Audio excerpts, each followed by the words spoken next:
Okay, picture this. You're sitting on exactly 10 lakh rupees right now. It's practically burning a hole in your pocket, but you're staring down a massive dilemma. Option 1, you take a deep breath and invest the entire pile of cash today. Option 2, you take a measured approach and trickle it in over a few years. So which one actually creates more wealth? It's a question that paralyzes even veteran investors.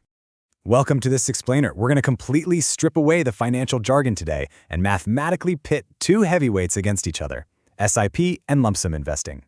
Some people fiercely argue lump sum is king because of time in the market. Others, they swear by SIPs for the absolute peace of mind. The truth is highly nuanced, but by the end of this, you'll know exactly which strategy matches your cash flow and your nerves. Here's our game plan for today. We'll hit the core dilemma, run a stress test, look at real-world applications, figure out how to make the right choice, and finally, touch on some common mistakes and asset allocation. Let's get right into it. All right, jumping straight into section 1, the core dilemma. First things first, let's clear up a massive misconception. An SIP? It's not a mutual fund. It's not a product sitting on a shelf.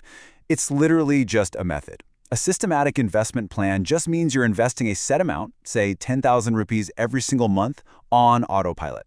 It creates this beautiful thing called rupee cost averaging. You're naturally buying more units when the market is cheap and fewer when it's expensive, all without having to stress over predicting the future. On the flip side, lump sum investing is super straightforward. But man, it carries a heavy psychological weight. You aren't trickling money in. You're taking that entire 10 lakh rupees and dropping it into the market on day one. If the market shoots up tomorrow, boom, you look like an absolute genius. But if it crashes, your whole capital takes a brutal, immediate hit. The stakes are right there from day one.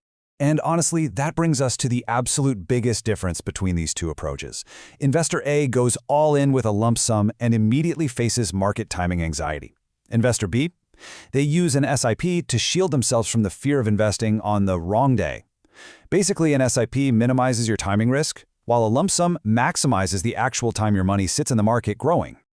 Okay, moving on to section 2, the stress test. This is where the theory actually meets reality. Let's start by looking at a beautifully, steadily rising market. Now, there's this huge myth out there that because SIPs are considered safer, they automatically give you higher returns. Actually, scratch that. It's mathematically false. If you've got 12 lakh rupees and the market rises consistently over the next year, a lump sum is generally going to win. Why? Because every single rupee is working for you right from day one.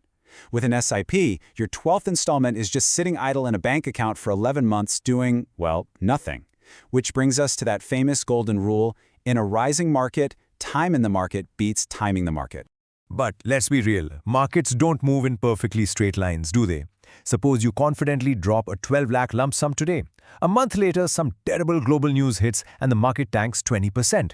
You open your portfolio app and your 12 lakh is suddenly worth 9.6 lakh rupees. Watching nearly 2.5 lakh rupees just vanish in a few weeks, that can be psychologically devastating. You might panic, second-guess everything, or worse, sell at the absolute bottom just to stop the bleeding. That right there is the brutal reality of lump sum timing risk. Now, imagine facing that exact same 20% drop, but this time you used an SIP. Instead of panicking, you're actually kind of benefiting from the decline. Since you're trickling your money in, your fixed monthly amount keeps buying those mutual fund units at a steep discount. You are literally accumulating assets on sale. So when the market eventually recovers, all those extra units you scooped up at rock-bottom prices ride that upward swing, which beautifully cushions both the financial and emotional blow of a crash. Let's pivot to section 3, real-world applications.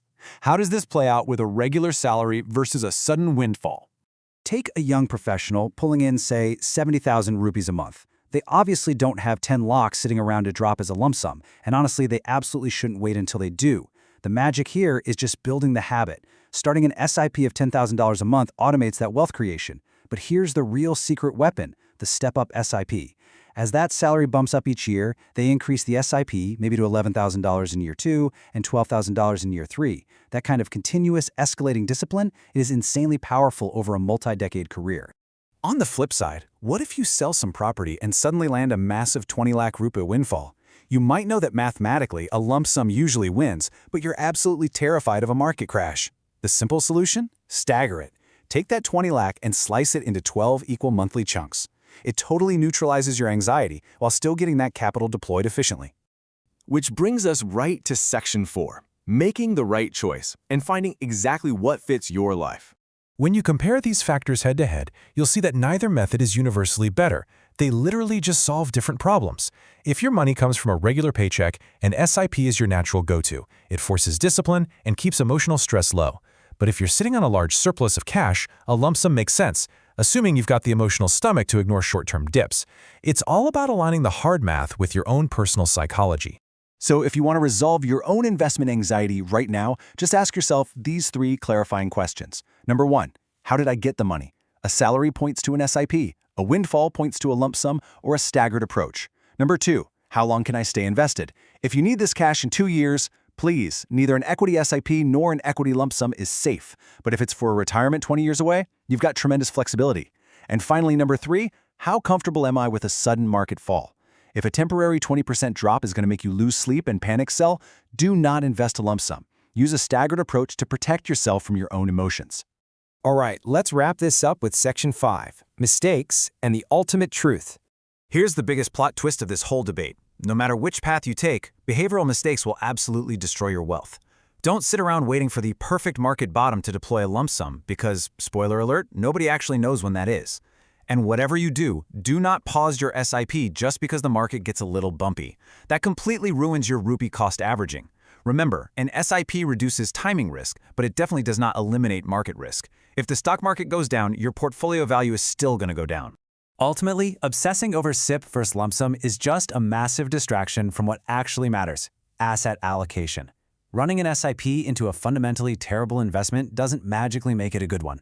The asset class you pick, whether that's large-cap equities, debt funds, or gold, that is what dictates your wealth. Think of it this way. Asset allocation is the car you drive. SIP and lump sum, that's just how you decide to park it in the garage. I'll leave you with this to ponder. The absolute best approach isn't some rigid mathematical formula. It's simply the strategy that lets you sleep peacefully at night so you can stay in the game for the next 20 years. So, looking at that 10 lakh today, which path are you going to choose? Thanks for hanging out with me on this explainer, and keep building those solid financial habits.